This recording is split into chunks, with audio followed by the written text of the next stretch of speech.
Bonjour. Hey, my name is Fassil and welcome back to another episode of Fassil Eats the World. Today, we're finally back in Africa, baby. Benin.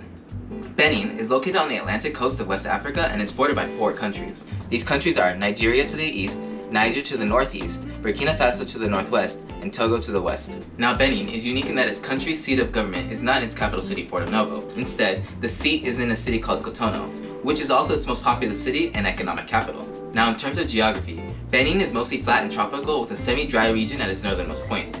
The north is also where the Adakor Mountains lie, with Benin's highest point being Mount Zakbaro at 658 meters. Now, let's head down south to where the majority of Benin's 11 million plus population live. Like most other African nations, Benin is made up of many different ethnic groups, 42 to be exact, the most populous being the Fon.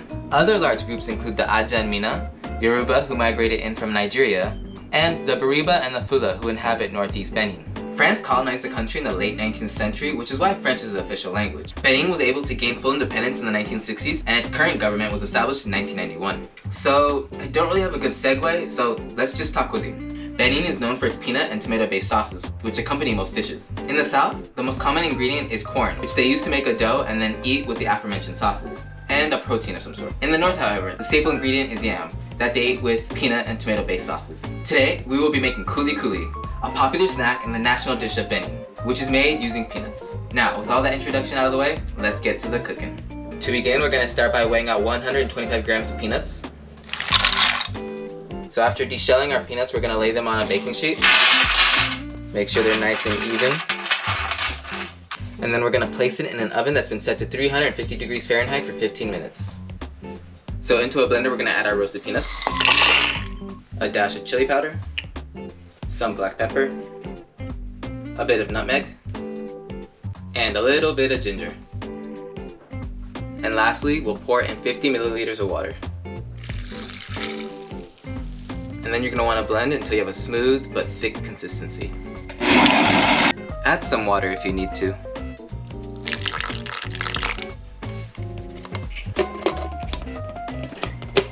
So due to some technical difficulties, we're gonna have to do this the old-fashioned way. So I'm gonna scoop out all this.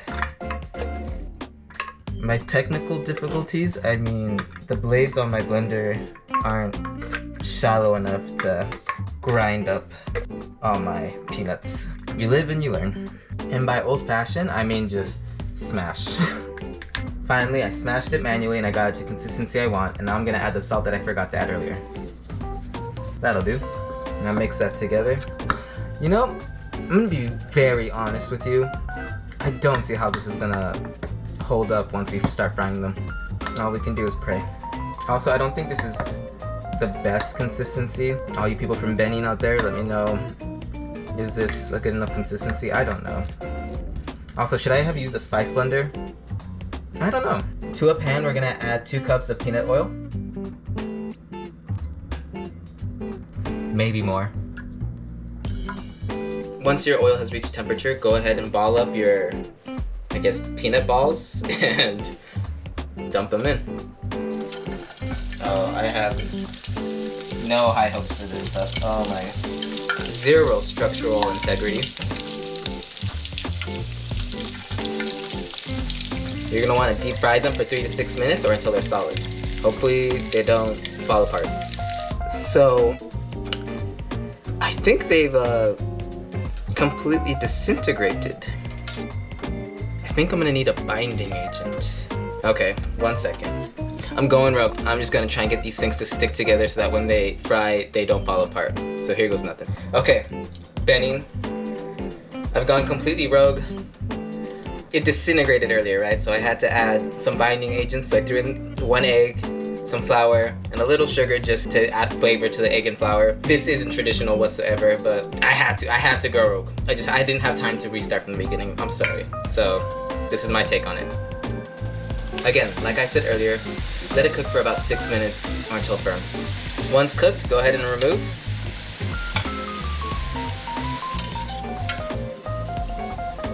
Let them cool down for about 5 minutes before serving. Would you look at that? Kuli. I mean, my take on Kuli, because you saw what happened earlier, but you know, I'm always learning. Alright, so that was interesting, right? Benin, I know I did you wrong. I added egg, I added flour, I added some sugar. Like I said before, not exactly traditional. Benin, I'm sorry, let me fix my hair, looking good. Okay, you know what, let's just dig in. That's all I can do at this point.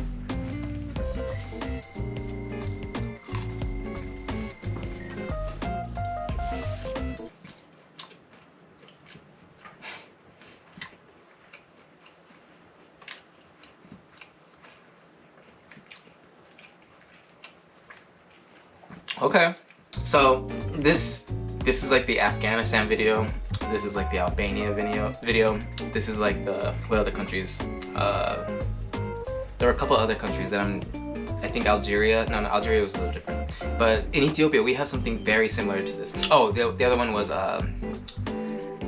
the fungi and pepper pot from Barbados. I think Barbados, or Antigua and Barbuda. There we go.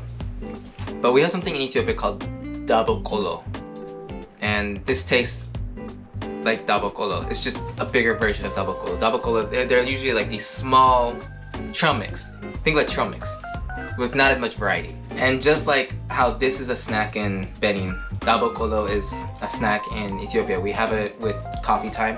This is a very familiar taste, just the size is different. But then again, you also have to remember, I threw in the flour, I threw in the egg, I threw in the sugar, which the Benin recipe didn't call for. So maybe this would taste, but flour doesn't really have a taste, and so and egg doesn't really either. It's just the sugar. So yeah, I think this is it's very similar to madeKuli. That's all I can say, which is good. That's a great thing because I love madeKuli. I grew up eating madeKuli, so it's not new to me. That's not fun to say, but it's not new to me. It's very familiar. 2 thumbs up because this tastes like home to me. I have to say, this would be a very good on-the-go breakfast because it's high in protein. And like I said, in Ethiopia we have it with coffee, so like all I'm thinking is if I just had a cup of coffee, like if this was 7 in the morning, I'm in my car getting ready for work, I have my coffee and I have this, that's all you need. Like this is perfect. Like this is a perfect, I mean, I know it's a snack, but for me I feel like this is something that I would be having as my breakfast, just like a quick breakfast. And then here's the thing that's different about madeKuli. madeKuli has a crunch, it has a bite to it. This is very chewy. Then like I said though, I added flour. So I don't know, maybe if it was just peanuts, it'd be more crunchy. That's the one difference. The texture is not what I'm used to. But that's not a bad thing, it's just different. So, because I did Benin dirty like that, instead of doing a different country next week, I'm just gonna do Benin again. I'm gonna do a different recipe. I'm just gonna redo Benin. This time I'm gonna go for an entree though. Something meaty. I want meat. Pause. Let me know. Actually, I know what I did wrong. You don't have to tell me nothing about that. I'm just gonna cut to the chase. My name is Fassil. This has been Fassil Eats the World. Benin. Until next time. Peace.